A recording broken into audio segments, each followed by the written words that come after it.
Hello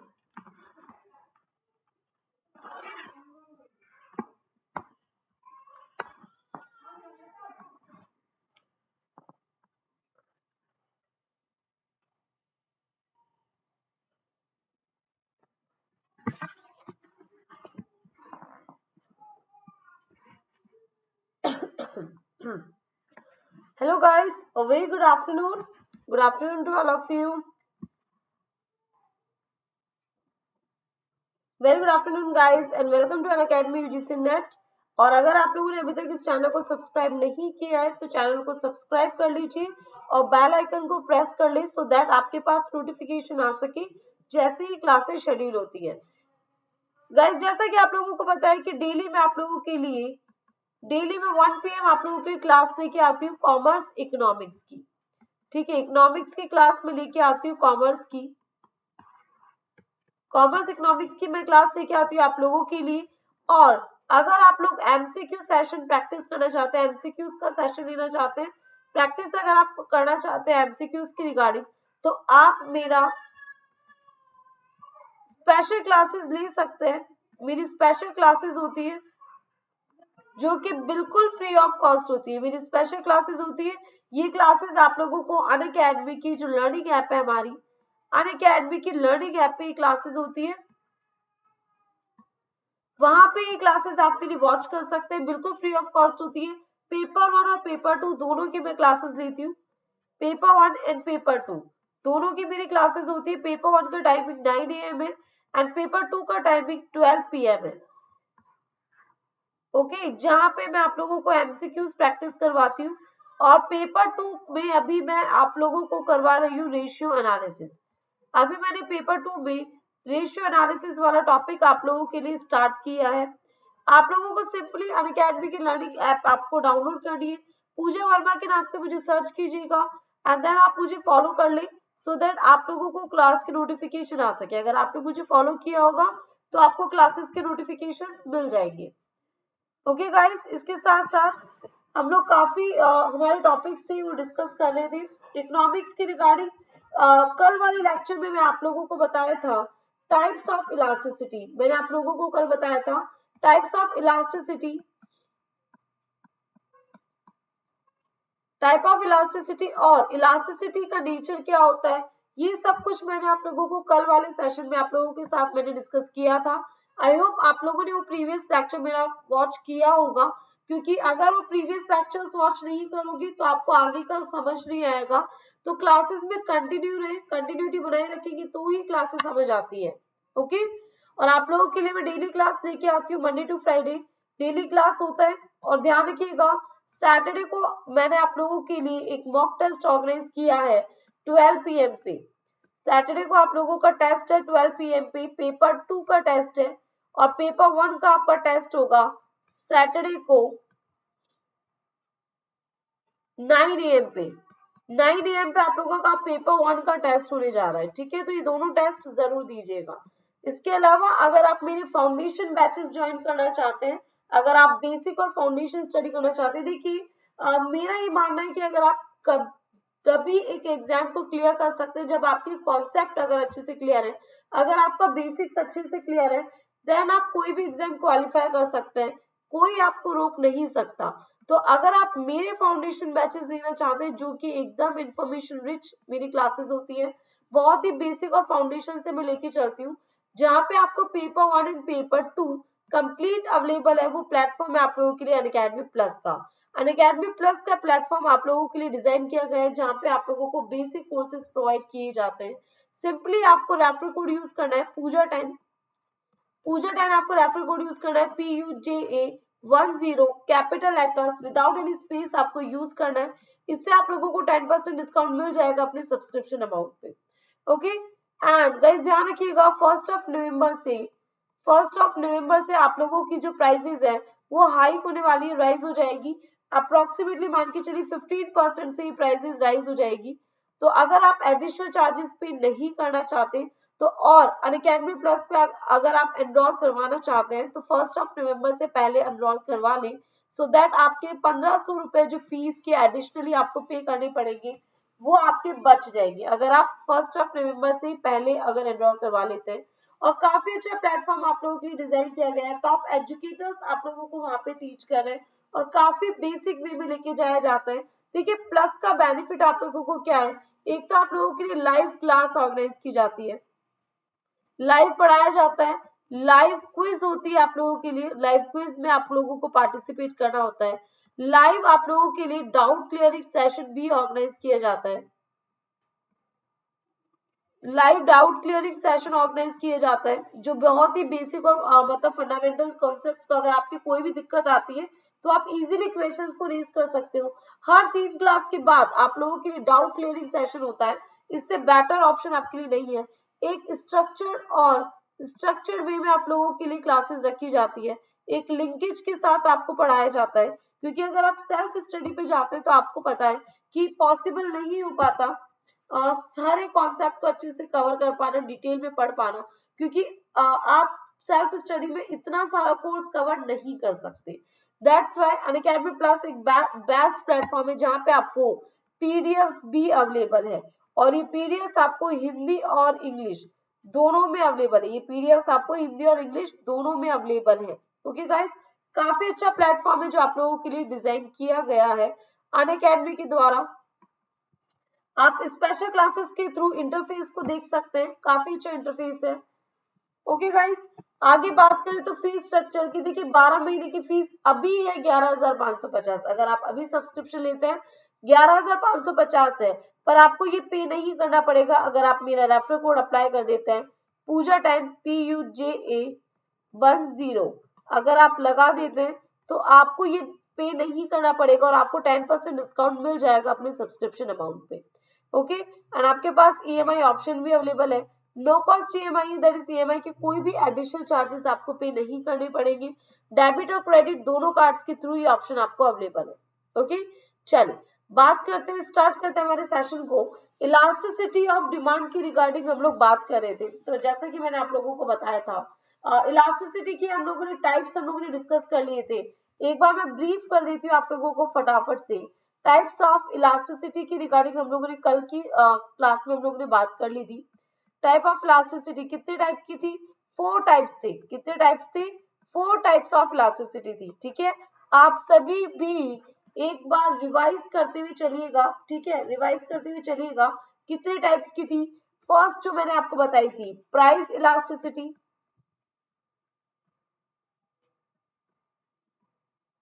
second जो elasticity थी वो क्या थी आपकी, इनकम इलास्टिसिटी,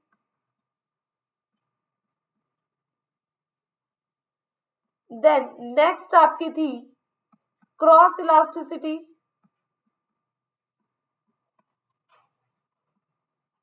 और लास्ट हम लोगों ने डिस्कस किया था एडवर्टीजमेंट इलास्टिसिटी। ठीक है,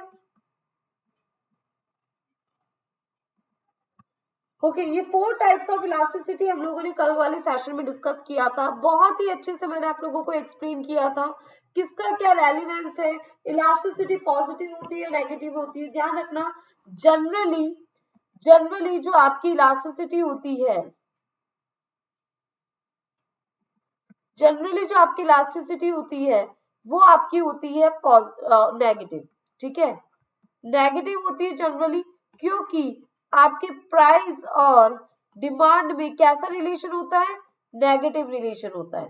ठीक है, इनवर्स रिलेशन होता है, इसलिए जनरली कैसी होती है, इनवर्स मतलब नेगेटिव होती है इलास्टिसिटी। और इलास्टिसिटी का नेचर कैसा होता है, ये भी मैंने आपको बताया था कल वाले सेशन में। इलास्टिसिटी का नेचर कैसा होता है, तो इसका नेचर होता है रेस्पॉन्सिव, रेस्पॉन्सिव नेचर की ये होती है। ठीक है, ये भी मैंने आपको कल बता दिया था। अब इलास्टिसिटी हम लोगों ने टाइप्स देख लिए थे किस किस टाइप की होती है।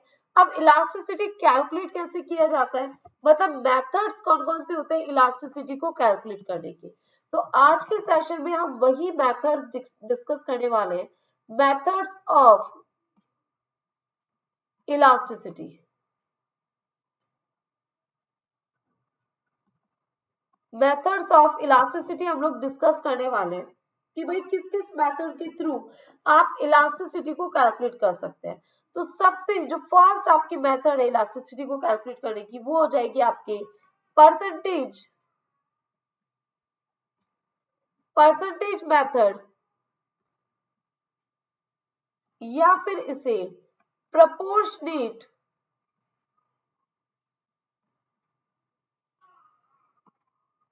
परसेंटेज मेथड और प्रोपोर्शनेट मेथड भी बोला जाता है। ध्यान रखिएगा, परसेंटेज मेथड या फिर इसे प्रोपोर्शनेट मेथड भी बोला जाता है। अब इसका यूज कब किया जाता है? जब क्वेश्चन में कुछ भी स्पेसिफाई ना हो कि किस मेथड के थ्रू आपको इलास्टिसिटी कैलकुलेट करनी है, तो ध्यान रखिएगा आप लगा देना परसेंटेज मेथड। ठीक है, अगर कुछ भी स्पेसिफाई ना हो क्वेश्चन में तो आप कौन सी मेथड अप्लाई करेंगे? परसेंटेज मेथड को अप्लाई कर देंगे या फिर प्रोपोर्शनेट मेथड को आप लोगों को अप्लाई करना है। ठीक है, यहाँ पे लिख देती हूँ मैं, used when nothing specify in question. ठीक है, अगर कुछ भी स्पेसिफाई ना हो क्वेश्चन में कि किस मेथड के थ्रू आपको इलास्टिसिटी कैलकुलेट करनी है, तो आप लोग कौन सी मेथड पे जाएंगे? परसेंटेज मेथड पे या फिर प्रोपोर्शनेट मेथड पे आप लोग जाएंगे। अब इलास्टिसिटी यहाँ पे कैसे कैलकुलेट की जाती है? तो यहाँ पे इलास्टिसिटी कैलकुलेट की जाती है, इलास्टिसिटी माइनस में आता है। ठीक है, और फॉर्मूला इससे क्या हो जाएगा? Percent delta Q upon percentage delta P. ठीक है, और किस तरीके से इसको लिखा जा सकता है ये मैंने कल भी बताया था, बेसिक सा फॉर्मूला है, minus delta Q upon delta P multiply by P1 upon Q1, यही फॉर्मूला रहने वाला है। ठीक है, सिंपल सा फॉर्मूला है, ये फॉर्मूला रहेगा। ठीक है, परसेंटेज मेथड या फिर से प्रोपोर्शनेट मेथड बोला जाता है। और सेम फॉर्मूला है जो बेसिक सा, जब मैंने आपको इलास्टिसिटी में समझा रही थी तो मैंने आपको ये बताया था कि परसेंट और proportional change in quantity demanded divided by percent और प्रोपोर्शनल चेंज इन प्राइस। तो ये फॉर्मूला यहाँ पे क्या किया जाएगा? अप्लाई कर दिया जाएगा। ठीक है, तो ये आपकी बेसिक सी मेथड हो गई इलास्टिसिटी को कैलकुलेट करने की। सेकंड जो मेथड है वो आपकी हो जाएगी, चलिए सेकंड जो मेथड है आपकी वो आपके आ जाएगी point elasticity method. Point elasticity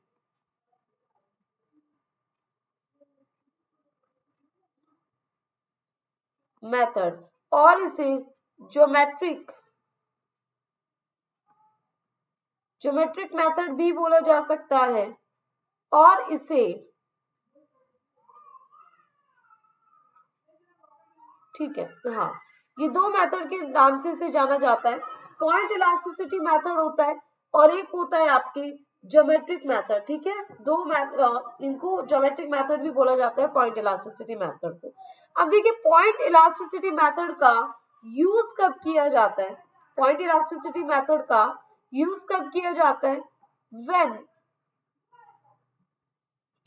when we have to calculate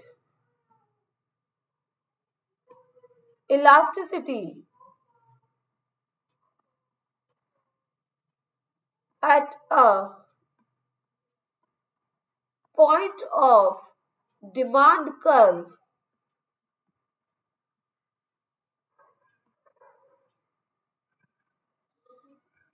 ठीक है, जब एक पॉइंट पे डिमांड कर्व के एक पॉइंट पे जब इलास्टिसिटी कैलकुलेट करनी होती है तब इस मेथड का यूज किया जाता है। ध्यान रखिएगा, पॉइंट इलास्टिसिटी मेथड का यूज कब किया जाता है?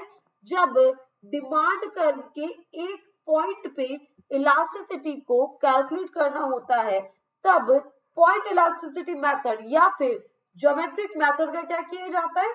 यूज किया जाता है। ठीक है, अब यहाँ पे हम लोग देखते हैं, देखिए एक बार कई बार क्वेश्चन भी आ जाता है एग्जाम के अंदर, एक क्वेश्चन आ जाता है वो भी मैं आप लोगों को बता देती हूँ, उसका आंसर क्या होगा ये भी हम लोग देख लेते हैं।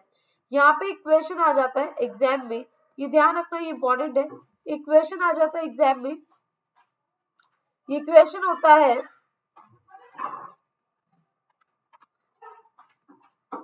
in which demand curve, in which method of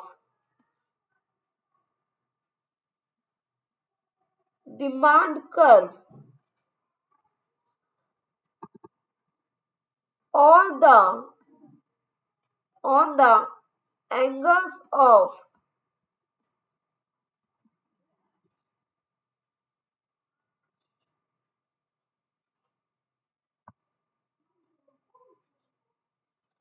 one second.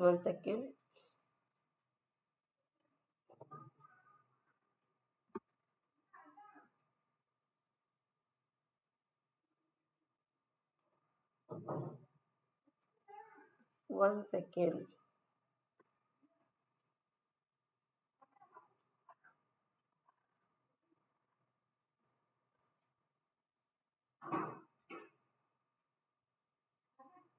चलिए, ये क्वेश्चन इस तरीके से होगा, in which method of elasticity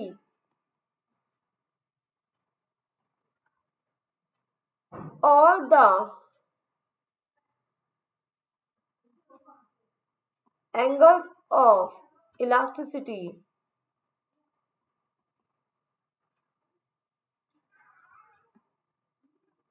can be shown on demand curve. That is, वो कौन सी इलास्टिसिटी मेथड है जिस मेथड के थ्रू डिमांड कर्व के हर एक जो स्लोप होता है उस स्लोप के हर एक एंगल पे इलास्टिसिटी को शो किया जा सकता है, किस मेथड के थ्रू शो किया जा सकता है। ठीक है, ये आपके सामने क्वेश्चन एग्जाम में कई बार आया हुआ है, क्वेश्चन पूछा गया, एग्जामिनर का फेवरेट क्वेश्चन है। ठीक है,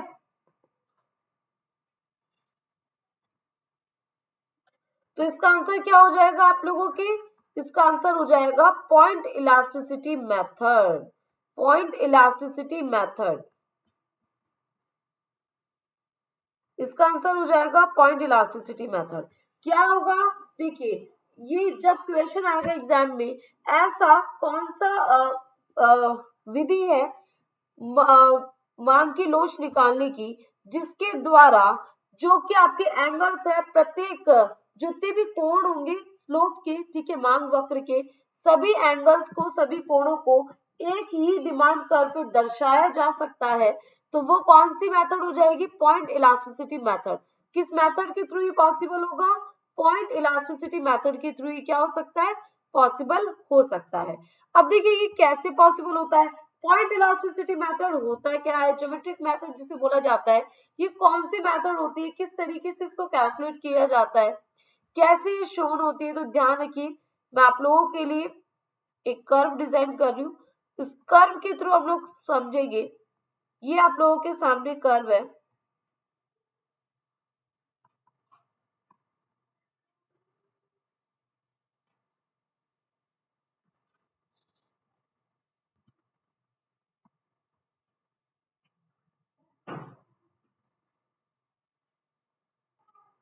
देखिए ये कर्व है, मांग वक्र कैसा होता है, left to right downward sloping, यही होता है ना आपके डिमांड कर्व, इसे बोला जाता है डिमांड कर्व। ये आपके कौन सा एक्सिस होता है, ये होता है वाई एक्सिस, और ये आपके कौन सा एक्सिस होता है, x axis.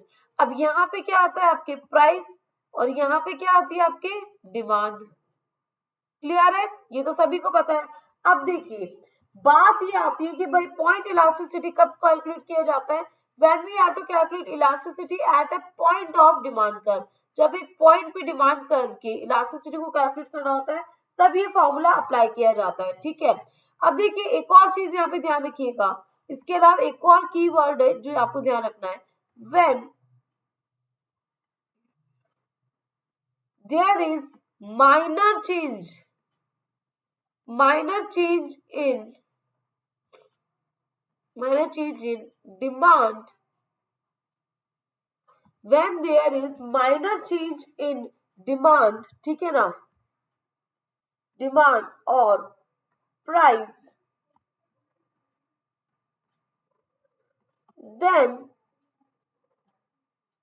then this method is used। ठीक है, तब भी इस विधि का क्या किया जाता है, उपयोग किया जाता है जब बहुत ही माइनर से चेंजेस होते हैं ना डिमांड में या फिर प्राइस में, तब भी पॉइंट इलास्टिसिटी मेथड को यूज किया जाता है, क्योंकि माइनर चेंजेस और किसी मेथड के थ्रू कैलकुलेट करना इम्पॉसिबल हो जाता है, इसीलिए पॉइंट इलास्टिसिटी मेथड को यूज किया जाता है। और ये एक लौती ऐसी विधि है जिसके द्वारा एंगल्स, जितने भी एंगल्स है ना, जैसे मान लीजिए ये आपके ए एंगल हो गया, ये बी एंगल हो गया, ये सी हो गया, ये डी हो गया, तो इस सभी एंगल्स को क्या किया जा सकता है, कैलकुलेट किया जा सकता है। ठीक है, अब इसका फॉर्मूला क्या होता है, इलास्टिसिटी का फॉर्मूला क्या होता है, इसका फॉर्मूला होता है lower segment divided by upper segment, lower segment divided by upper segment. ठीक है, ये इसका फॉर्मूला होता है। फॉर एग्जांपल मान लीजिए मुझे पॉइंट नंबर बी की इलास्टिसिटी को कैलकुलेट करना होगा, पॉइंट नंबर बी पे, यहाँ पे देखते हैं पॉइंट नंबर बी पे इलास्टिसिटी कितनी होगी, तो लोअर सेगमेंट क्या हो जाएगा, B to D, B to D वाला क्या हो जाएगा आपके, ये हो जाएगा आपके लोअर सेगमेंट। ठीक है, लोअर सेगमेंट हो जाएगा। ठीक है, ध्यान रखिएगा। और अपर सेगमेंट कौन सा हो जाएगा, ए टू बी वाला। ठीक है, ये कौन सा हो जाएगा आपकी अपर सेगमेंट, ये आपके अपर सेगमेंट हो जाएगा, मतलब बी टू डी आपके आ जाएगा लोअर सेगमेंट में और अपर सेगमेंट में बी टू ए आ जाएगा। ठीक है, तो इस तरीके से आप क्या करेंगे, पॉइंट इलास्टिसिटी को कैलकुलेट किया जा सकता है, ये मेथड होता है पॉइंट इलास्टिसिटी को कैलकुलेट करने का। तो अगर देखा जाए तो लमसम आपकी इलास्टिसिटी क्या आएगी, ये तो ज्यादा है, लोअर सेगमेंट तो ज्यादा है और अपर सेगमेंट कम है, मतलब इलास्टिसिटी ग्रेटर देन 1 आएगी। क्लियर हो रहा है ना, अगर फिगर्स तो मैंने यहाँ पे नहीं दिए, अगर यहाँ पे फिगर्स होते तो आप समझ जाते, बट वैसे भी अंडरस्टूड हो रहा है कि भाई लोअर सेगमेंट ज्यादा है, अपर सेगमेंट कम है, तो भाई लोअर अपॉन अपर है, मतलब ऊपर वाला भाग ज्यादा है, मतलब आंसर 1 से तो ज्यादा आएगा, इसीलिए लमसम मैंने आईडिया से ये ग्रेटर देन 1 कर दिया। ठीक है, बाकी इलास्टिसिटी डिपेंड करता है फिगर्स के आते हैं, तो उस पर डिपेंड करता है। तो ये आई होप सो ये मेथड आप लोगों को अच्छे से क्लियर हो गई है, ये अच्छे से क्लियर हो गई ना। चलिए आगे चलते हैं। अब यहाँ पे मैंने जितने भी इसके की पॉइंट्स थे मैंने आपको बता दिए, बट एक बात और ध्यान रखिएगा, यहाँ पे क्या है, एक ऑल्टरनेट फॉर्मूला भी कई बार यूज किया जाता है,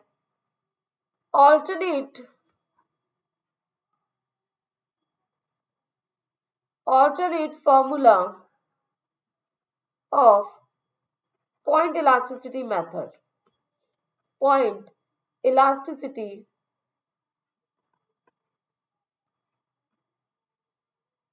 मेथड।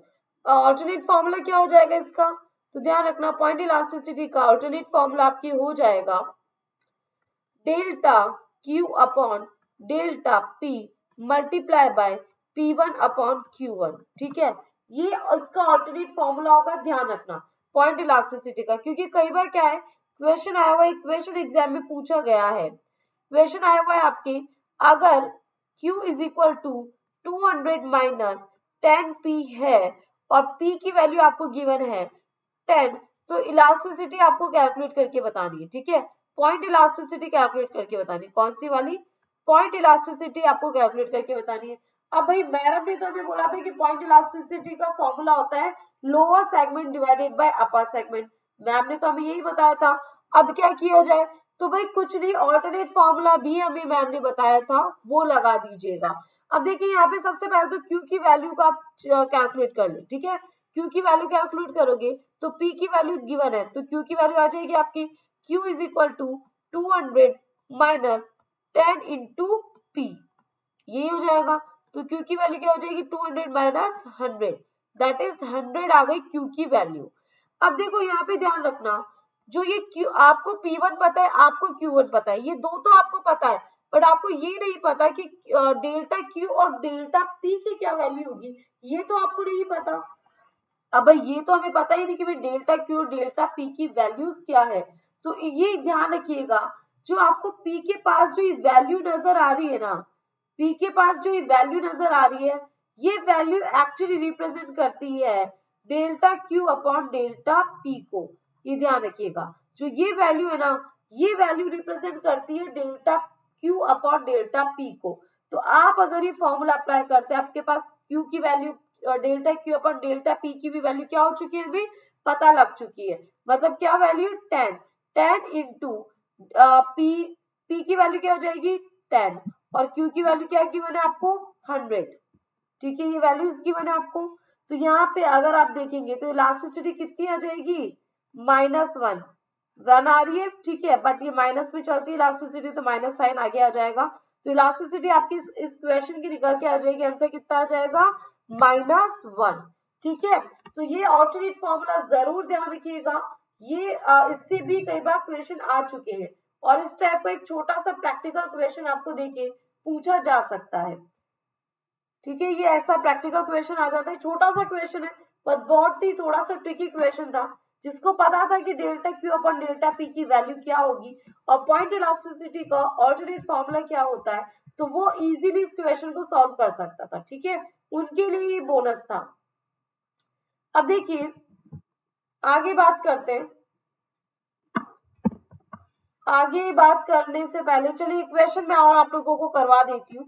एक क्वेश्चन एक और आता है सिमिलर टाइप ऑफ, एक क्वेश्चन आपको और यहाँ पे नजर आएगा। ठीक है, ये क्वेश्चन आपके इस तरीके से आता है कि Q इज इक्वल टू आपको 5000 दिया है -100p, ये आपको गिवन है और आपसे पूछा गया है P1 और Q कैलकुलेट, आपको कैलकुलेट करके बताना है P1 एंड Q1 क्या होंगे, ये आपको कैलकुलेट करके बताना है। अब भाई मैडम ने तो बता दिया कि P के पास वाली value Q1 delta Q upon delta P होती है। ठीक है, और ऑप्शन आपको कैसे गिवन होते हैं, ऑप्शन होता है P इज इक्वल टू 50 और Q इज इक्वल टू क्या दिया हुआ है 100, जहां पे इलास्टिसिटी इस पॉइंट पे इलास्टिसिटी कैसी है, 1 सेकेंड में दोस्तों,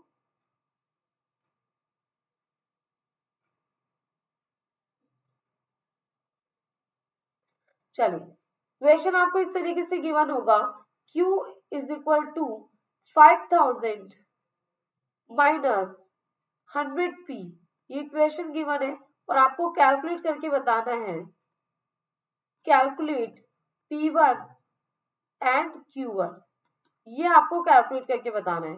अब देखिए यहाँ पे क्या हो जाएगा, अब इस फॉर्मूला में क्या हो जाएगा, आपके पास ऑप्शंस गिवन है P इज इक्वल टू 50 और Q की वैल्यू गिवन है 100। ठीक है, और इस पॉइंट पे इलास्टिसिटी गिवन है इज इक्वल टू 1।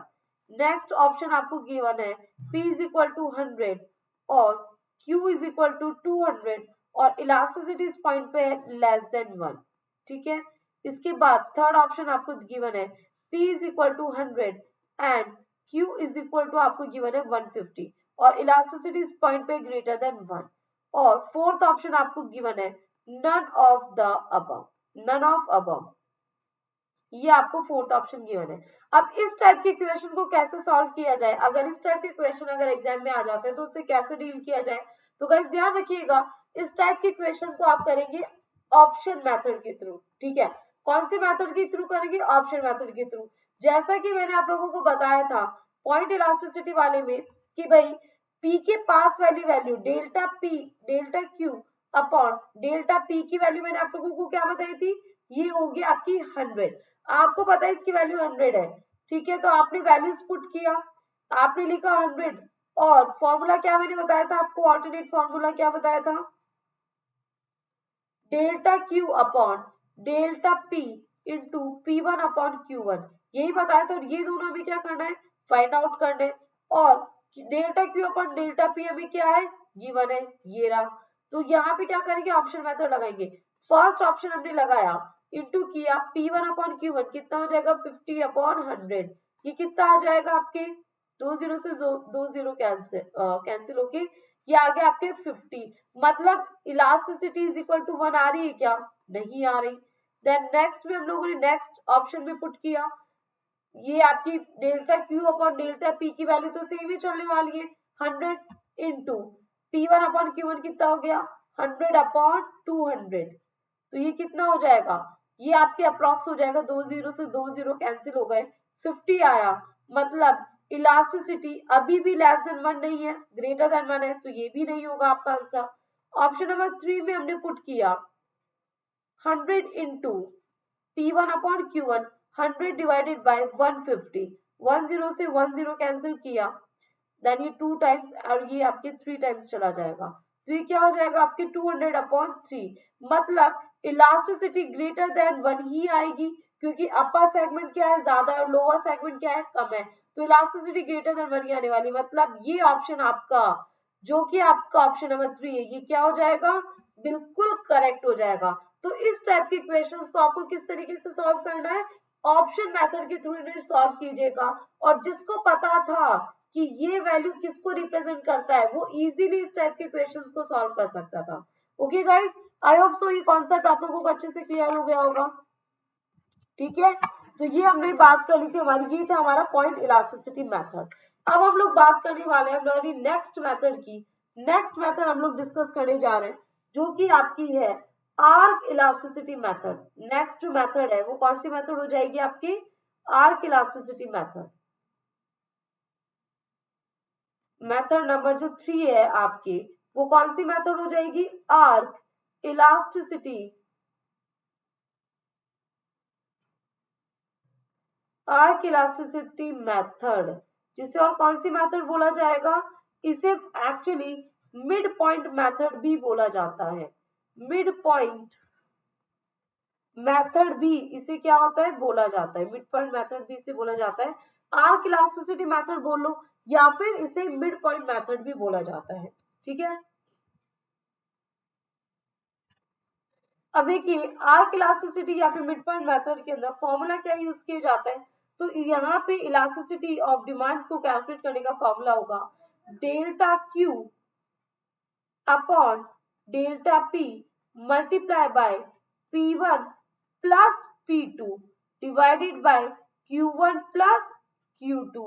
तो ये क्या हो जाएगी आपकी, ये हो जाएगी आपके आर्क इलास्टिसिटी जो मेथड है उसका फॉर्मूला।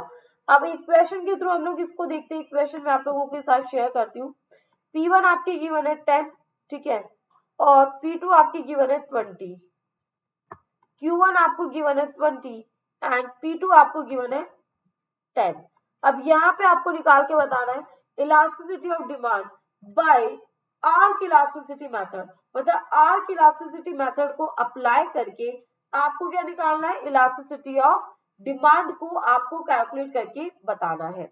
ओके, चलिए देखते हैं। तो यहाँ पे इलास्टिसिटी ऑफ डिमांड कितना होगा ये आपको बताना है। मैंने आपको सिंपल सा फॉर्मूला बताया, क्या लगा देंगे, change in price, change in quantity कितना है 10 का चेंज है, चेंज इन प्राइस कितना हो जाएगा 10 का। Okay, P1 upon P1 plus P2 मतलब क्या हो जाएगा 10 प्लस 20, और ये क्या हो जाएगा 20 plus 10, Q1 upon Q1 plus Q2। ठीक है, ये P2 नहीं होगा, दिस इज Q2। ठीक है, नाउ ये क्या हो जाएगा आपके 10 अपॉन 10 इंटू 30 अपॉन 30, तो अगर आप इसको कैंसिल करेंगे तो क्या आ जाएगा आपके आ जाएगा 1, दैट इज इलास्टिसिटी कितनी आ जाएगी, इलास्टिसिटी इज इक्वल टू आ जाएगी -1। क्लियर है, ये आपकी सिंपल सी मेथड है आर्क इलास्टिसिटी मेथड। ठीक है, ये आर्क इलास्टिसिटी मेथड है, सिंपल सा मेथड है, -1 क्या आ जाएगा आपकी आंसर आ जाएगा। क्लियर है, आई होप सो अच्छे से आप लोगों के कॉन्सेप्ट्स क्लियर हो रहे होंगे। टाइप्स ऑफ इलास्टिसिटी हम लोगों ने बात की थी, आज हम लोग बात कर रहे हैं मेथड्स ऑफ इलास्टिसिटी के रिगार्डिंग। ठीक है, चलिए आगे चले, आगे बढ़ते हैं, आगे हम लोग देखते हैं। आगे ये काफी इंपॉर्टेंट मेथड है, ध्यान रखना, इससे कई बार क्वेश्चन पूछे गए हैं। नेक्स्ट और इंपॉर्टेंट मेथड, ठीक है, this is the last method. 4 types of method से आपकी इलास्टिसिटी को कैलकुलेट करने की। फोर्थ मेथड जो है वो है आपके एक्सपेंडिचर मेथड। एक्सपेंडिचर मेथड कौन सी मेथड है आपकी, एक्सपेंडिचर मेथड। क्लियर है, अब एक्सपेंडिचर मेथड या फिर इसे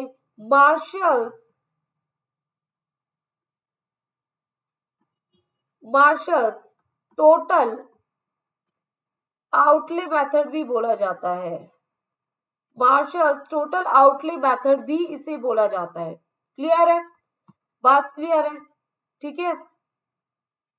एक्सपेंडिचर मेथड या फिर इसे मार्शल्स टोटल आउटले मेथड बोला जाता है। अब एक्सपेंडिचर का फॉर्मूला क्या होता है ये पहले तो देखेंगे कि एक्सपेंडिचर कैसे कैलकुलेट किया जाता है। सिंपल सी बात है, price into quantity is the total expenditure. आपने कितना खरीदा है और उसके लिए कितने रुपए पे किए, पर यूनिट के लिए कितने रुपए पे किए और कितनी यूनिट्स खरीदी, उन दोनों का मल्टीप्लाई करोगे तो आपके क्या निकल के आ जाएगा, आपकी निकल के आ जाएगी इलास्टिसिटी। क्या फाइंड होगी आप लोगों की, इलास्टिसिटी फाइंड आउट हो जाएगी। ठीक है, नाउ ध्यान रखिएगा एक पॉइंट यहाँ पे इंपॉर्टेंट है, आपसे एक क्वेश्चन पूछा जाता है कि इलास्टिसिटी दी किसने थी। ठीक है, क्वेश्चन क्या आता है, इलास्टिसिटी दी किसने दी, तो आप लोग ध्यान रखिएगा ऑल इलास्टिसिटी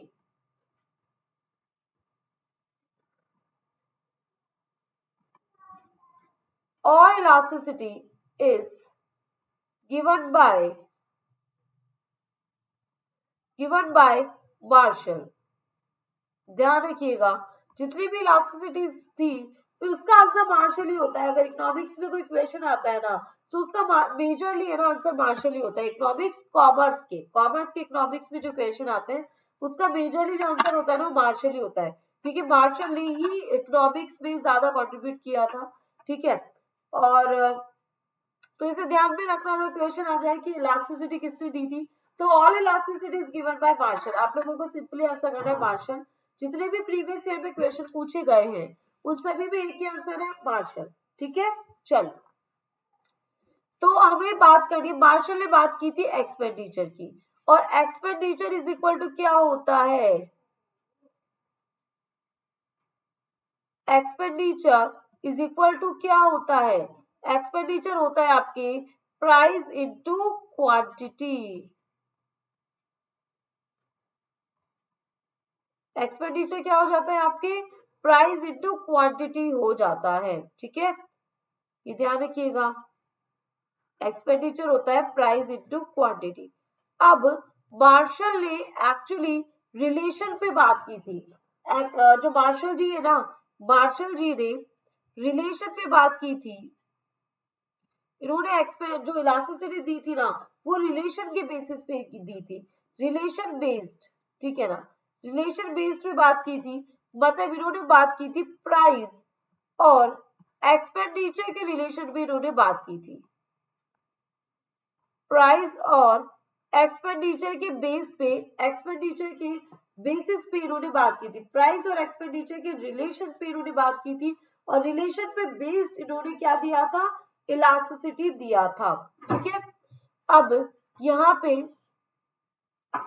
रिलेशन के बेस पे यहाँ पे अगर बात की जाए, ठीक है, ओके, रिलेशन के बेसिस पे बात की जाए तो उन्होंने 3 टाइप के रिलेशन बताए थे। कितने टाइप के रिलेशन उन्होंने बताए थे, 3 टाइप्स ऑफ रिलेशन उन्होंने बताए थे। सबसे पहला रिलेशन जो इन्होंने बताया था वो बताया था, अगर प्राइस इंक्रीज हो रही है और अगर आपका एक्सपेंडिचर भी इंक्रीज हो रहा है, एक्सपेंडिचर भी क्या हो रहा है, इंक्रीज हो रहा है, और अगर आपकी प्राइस जो है वो डिक्रीज हो रही है और आपका एक्सपेंडिचर भी क्या हो रहा है, एक्सपेंडिचर भी क्या हो रहा है, एक्सपेंडिचर भी डिक्रीज हो रहा है, तो इलास्टिसिटी कैसी होगी, मतलब रिलेशन यहाँ पे कैसा चल रहा है, अगर रिलेशन पॉजिटिव चल रहा है, अगर रिलेशन कैसा है, पॉजिटिव, अगर रिलेशन कैसा है, पॉजिटिव है, देन यहाँ पे इलास्टिसिटी क्या होगी, इलास्टिसिटी लेस देन 1 होगी, मतलब इनइलास्टिक होगी। कैसी इलास्टिसिटी होगी, इनइलास्टिक होगी। ठीक है, अगर रिलेशन कैसा चल रहा है, पॉजिटिव अगर रिलेशन चल रहा है तो। ठीक है, इन्होंने ये फर्स्ट रिलेशन डिस्क्राइब किया था। ठीक है, सेकंड आपके पॉइंट आता है, सेकंड आपके पॉइंट आता है, अगर प्राइस हो रही है आपके इंक्रीज, ठीक है, प्राइस क्या हो रही है, इंक्रीज हो रही है, और आपकी एक्सपेंडिचर क्या हो रहा है, एक्सपेंडिचर क्या हो रहा है आपकी, डिक्रीज हो रहा है। रिलेशन कैसा बन रहा है, इनवर्स रिलेशन बन रहा है, प्राइस बढ़ रही है और एक्सपेंडिचर क्या हो रहा है, डिक्रीज हो रहा है। और अगर प्राइस क्या हो रही है, प्राइस हो रही है आपकी डिक्रीज और एक्सपेंडिचर क्या हो रहा है, एक्सपेंडिचर क्या हो रहा है आपकी इंक्रीज हो रहा है। तो इस वाले केस में क्या होगा, इस वाले केस में आपकी जो इलास्टिसिटी ऑफ डिमांड है, इलास्टिसिटी ऑफ डिमांड कैसा क्या रहने वाली है, ग्रेटर देन 1 रहने वाली है। ठीक है, ग्रेटर देन 1। यहाँ पे रिलेशन कैसा बन रहा है, रिलेशन बिटवीन द प्राइस और एक्सपेंडिचर, कैसा रिलेशन है, इनवर्स रिलेशन है। कैसा रिलेशन है, इनवर्स रिलेशन यहाँ पे बन रहा है। और यहाँ पे जो इलास्टिसिटी वो क्या होगी, इलास्टिक नेचर की होगी। कैसे नेचर की है, इलास्टिक नेचर की। क्लियर है, तो ये इन्होंने थर्ड रिलेशन को बताया था। ठीक है, मार्शल जी ने एक्सपेंडिचर मेथड के बेसिस से बात की थी, और प्राइस और एक्सपेंडिचर के रिलेशन में इन्होंने क्या दिया था, प्राइस जो इलास्टिसिटी थी उसको दिया था। ठीक है, और इन्होंने थर्ड जो इलास्टिसिटी, थर्ड जो रिलेशन बताया था, अगर प्राइस इंक्रीज होती है, प्राइस क्या हो रही है आपकी, इंक्रीज हो रही है, और आपके एक्सपेंडिचर पे नो इफेक्ट है, और अगर प्राइस आपके डिक्रीज हो रही है और आपका एक्सपेंडिचर क्या हो रहा है, एक्सपेंडिचर पे कोई भी इफेक्ट नहीं आ रहा है, no effect on the expenditure, then क्या होगा, रिलेशन यहाँ पे कैसा बन रहा है, रिलेशन कैसा बन रहा है, यहाँ पे नो इफेक्ट आ रहा है। ठीक है, कोई भी इफेक्ट नहीं आ रहा है रिलेशन पे, तो यहाँ पे आपकी इलास्टिसिटी क्या हो जाएगी, यूनिटरी इलास्टिक हो जाएगी, मतलब इक्वल टू 1 चलेगा। कैसी इलास्टिसिटी हो जाएगी, यूनिटरी इलास्टिक हो जाएगा, यूनिटरी इलास्टिक हो जाएगा। क्लियर है, बात क्लियर हो रही है ना, कैसा रिलेशन बन रहा है यहाँ पे, यूनिटरी इलास्टिक का रिलेशन यहाँ पे बन रहा है। ठीक है,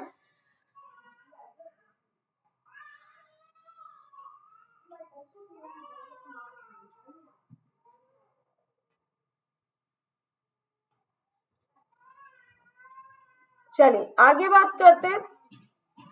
एक क्वेश्चन मैं आप लोगों के साथ डिस्कस करती हूँ, उससे आप लोगों को ये अच्छे से क्लियर हो जाएगा। एक क्वेश्चन के थ्रू हम लोग इसे अच्छे से डिस्कस करते हैं। एक क्वेश्चन में ले रही हूँ आप लोगों के साथ, इलास्टिसिटी यहाँ पे गिवन है हमें। ठीक है, ऑप्शन है, ये ऑप्शन है, यहाँ पे इलास्टिसिटी, यहाँ पे परसेंट डेल्टा प्राइस है, और आपके है percent delta revenue, percent delta price और परसेंट डेल्टा रेवेन्यू है। प्राइस और रेवेन्यू के रिलेशन पे यहाँ पे क्या की गई है, बात की जा रही है, किसके बीच में, प्राइस और रेवेन्यू। अब देखिए मार्शल ने जो रिलेशन दिया था वो प्राइस और एक्सपेंडिचर पे दिया था, रिलेशन किस पे दिया था, प्राइस और एक्सपेंडिचर पे दिया था।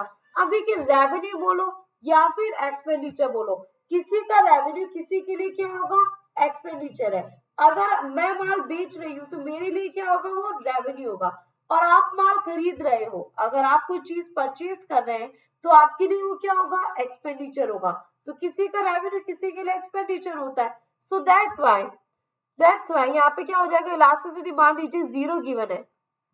ठीक है, प्राइस इंक्रीज हो रही है और आपके रेवेन्यू भी इंक्रीज हो रहा है, और अगर प्राइस डिक्रीज होती है तो रेवेन्यू भी क्या हो रहा है, डिक्रीज हो रहा है।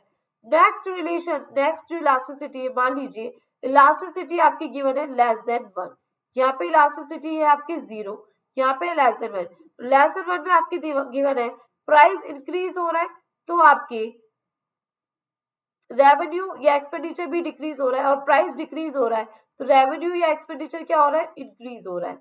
और थर्ड आपकी इलास्टिसिटी गिवन है, इलास्टिसिटी इज इक्वल टू 1, 1 में आपकी गिवन है प्राइस बढ़ी तो आपके एक्सपेंडिचर पे नो इफेक्ट है। ठीक है, एक्सपेंडिचर पे कोई भी इफेक्ट नहीं है, और प्राइस गिरा तो एक्सपेंडिचर पे नो इफेक्ट है। ठीक है, और नेक्स्ट आपको रिलेशन गिवन है, इलास्टिसिटी इज है ग्रेटर देन 1, ग्रेटर देन 1 में आपको गिवन है अगर प्राइस इंक्रीज होता है तो आपके एक्सपेंडिचर डिक्रीज होता है, और अगर प्राइस डिक्रीज होता है तो एक्सपेंडिचर आपके हो रहा है इंक्रीज। तो अब आपको यहाँ पे मुझे बताना है कि यहाँ पे कौन सा रिलेशन है जो कि इनकरेक्ट है, यहाँ पे कौन सा रिलेशन है जो कि आपके इनकरेक्ट है, ये आपको बताना है।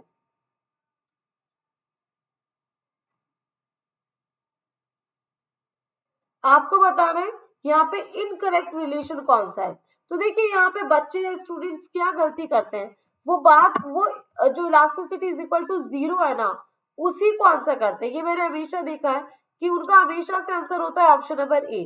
पर मैं आपको एक चीज बता दूं कि भाई मार्शल जी ने इलास्टिसिटी इज इक्वल टू 0 के रिगार्डिंग तो कुछ बोला ही नहीं, उन्होंने 0 के रिगार्डिंग तो बात ही नहीं की। उन्होंने बात की थी या तो इलास्टिसिटी लेस देन 1 होगी, या ग्रेटर देन 1 होगी, या फिर इक्वल्स टू 1 होगी। उन्होंने सिर्फ 3 ही रिलेशन दिए थे, इसलिए मैं आपको बार बार एम्फसाइज करके बता रही थी। उन्होंने सिर्फ 3 रिलेशन के रिगार्डिंग बात की थी, एक तो आपके लेस देन 1, एक आपके ग्रेटर देन 1 और एक आपके इक्वल्स टू 1।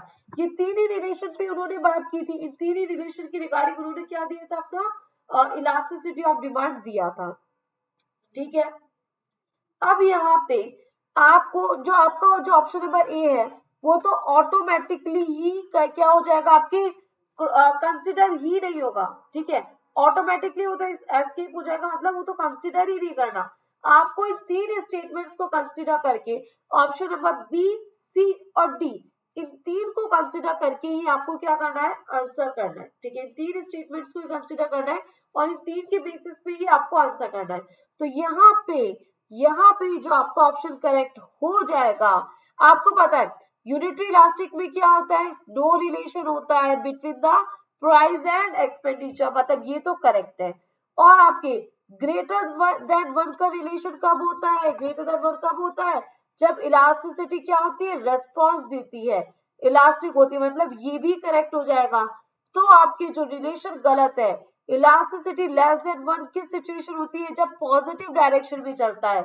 जब रिलेशन कैसा होता है, पॉजिटिव रिलेशन जब होता है ना, जब पॉजिटिव वे भी चलता है, मतलब प्राइस बढ़ी तो एक्सपेंडिचर भी बढ़ा, प्राइस गिरी तो एक्सपेंडिचर भी गिरा, तब आपकी इलास्टिसिटी, इस केस में इलास्टिसिटी आपकी क्या होती है, इलास्टिसिटी होती है less than 1, in elastic nature की होती है।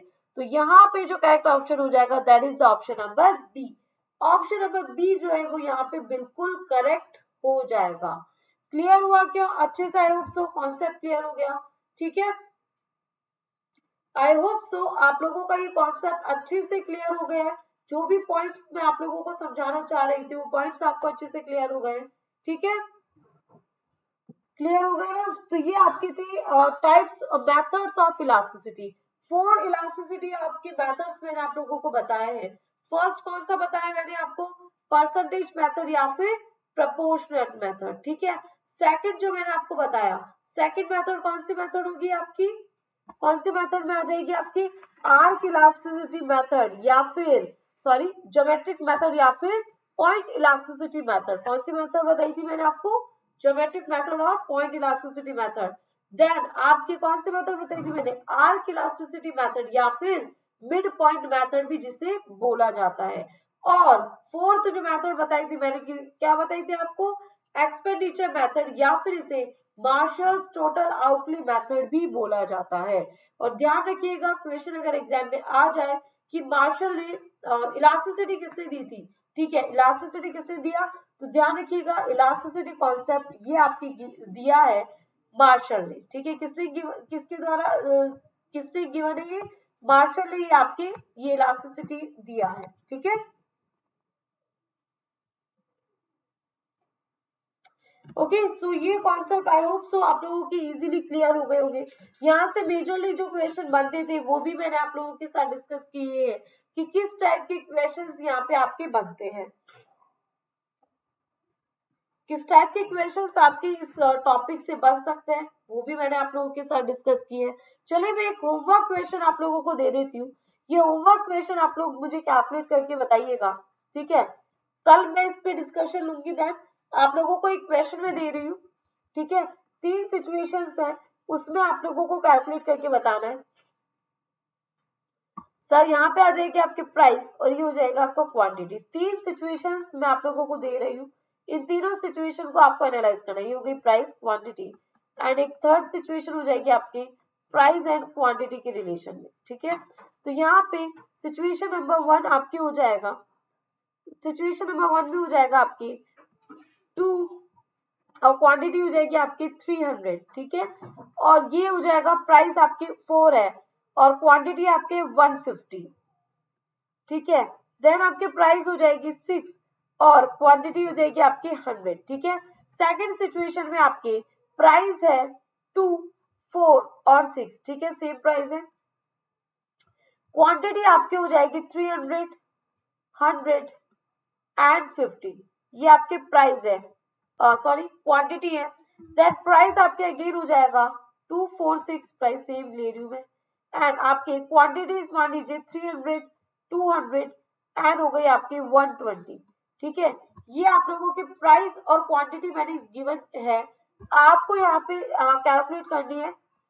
Calculate elasticity, calculate elasticity by Marshall's